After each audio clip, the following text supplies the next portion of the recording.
Tonight, protecting military families from bad housing. Good evening. I'm Stephanie Hudson. It has been 3 years since Congress passed housing reforms intended to give tenants rights and hold private housing providers accountable. Now, Senators Kaine and Mark Warner, who fought for those changes, are raising concerns, saying the Pentagon needs to do more. Military families living in houses with mold, leaking roofs, and rodents. 10 on Your Side has shared horror stories from private housing providers for more than a decade. The military dropped the ball on this. Senators Kaine and Mark Warner are now calling on the Department of Defense and military branches to step up to better support service members and their families. We're making progress, but we're still not there. Conditions in military housing are improving, Kane said, with a tenant bill of rights now in place and more accountability on private providers.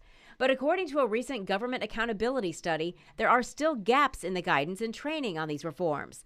The GAO says in order to give families more leverage when dealing with unsafe or poor housing conditions, they need 3 things: more detailed guidance on filing a formal dispute, improved guidance on the role of tenant advocates, and better oversight of the condition of private housing units. Well, sometimes when you're having to turn around a situation that has become a disaster, it doesn't turn around overnight. 10 on Your Side reached out to the Navy and DOD. The response? As a matter of policy, we do not comment on congressional correspondence.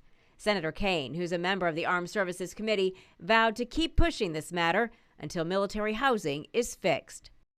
Now, among the questions the senators asked the DOD, what's being done to standardize implementation across the country so that all military members have access to and can utilize the same protections?